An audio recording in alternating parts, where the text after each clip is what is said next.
Masih banyak yang tidak mengetahui mengenai pembobotan di UTBK. Adanya pembobotan nilai di UTBK dapat dilihat dari pernyataan pihak LTMPT. Jadi dari 4 subtes ini itu bisa kita buatkan clustering dan pembobotan.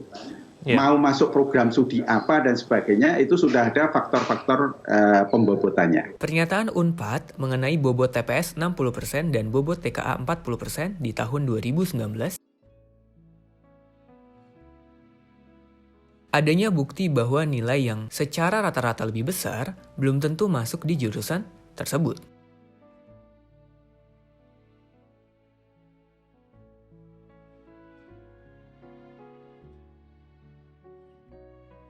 Sebenarnya, pembobotan nilai ini akan kalian rasakan ketika kalian kuliah nanti.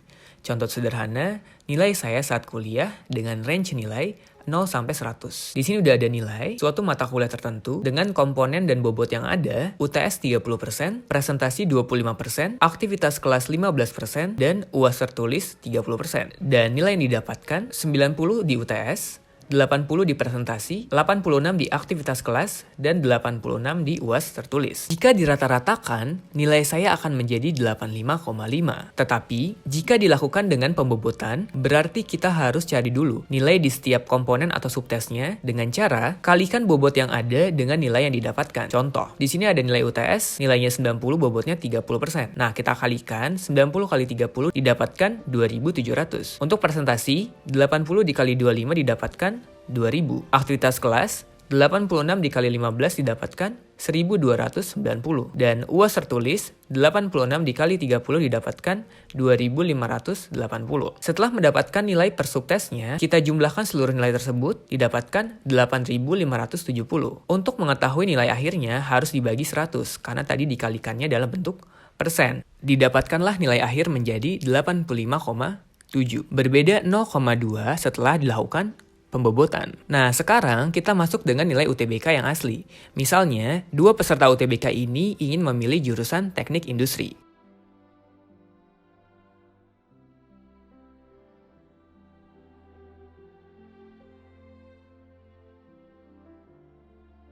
Nah, untuk komponen teknik industri sendiri sudah disepakati menjadi penalaran umum dengan bobot 30%, pengetahuan dan pemahaman umum 15%, pengetahuan membaca dan menulis 15%, dan pengetahuan kuantitatif 40%. Peserta UTBK yang pertama mendapatkan skor 650 di penalaran umum, mendapatkan skor 550 di pengetahuan dan pemahaman umum, 625 di pengetahuan membaca dan menulis, dan 650 di pengetahuan kuantitatif. Nah, untuk peserta UTBK 2 mendapatkan nilai 600 di penalaran umum, 700 di pengetahuan dan pemahaman umum, 700 di pengetahuan membaca dan menulis, dan 550 di pengetahuan kuantitatif. Jika dirata-ratakan, nilainya menjadi 637,50. Dari rata-rata yang didapatkan, nilai peserta UTBK 2 memiliki rata-rata yang lebih besar dibandingkan peserta UTBK 1. Namun, hal ini belum dilakukan pembobotan.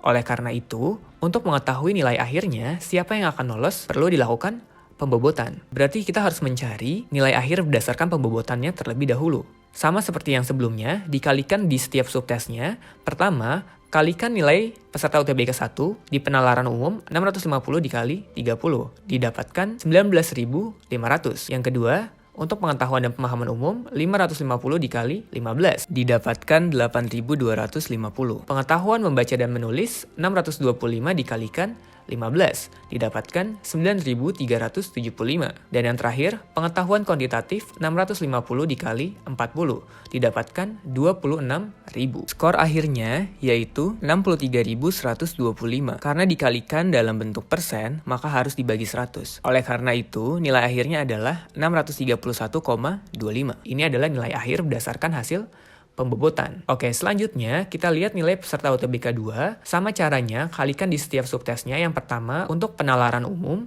600 dikali 30, didapatkan 18.000. Yang kedua, pemahaman dan pengetahuan umum, 700 dikali 15, didapatkan 10.500. Ketiga, pengetahuan membaca dan menulis, 700 dikali 15, didapatkan 10.500. Yang keempat, untuk pengetahuan kuantitatif, 550 dikali 40 didapatkan 22.000. Setelah ditotalkan hasilnya, adalah 61.000. Nah, hasilnya kita bagi 100 menjadi 610. Dari nilai akhir ini, dapat dilihat bahwa peserta UTBK 1 lah yang akan lolos di jurusan teknik industri. Karena setelah melakukan pembobotan didapatkan nilai akhir yang lebih besar. Sehingga, nilai rata-rata yang lebih tinggi belum tentu bisa mengalahkan nilai rata-rata yang lebih rendah. Nilai tersebut harus dikalikan dengan pembobotan pada setiap subtesnya untuk menghasilkan nilai akhir. Itulah dia bagaimana cara pembobotan pada setiap subtes akan bekerja di SBMPTN tahun 2020. So, siapkan strategi kalian untuk memaksimalkan peluang lulus di jalur SBMPTN tahun 2020.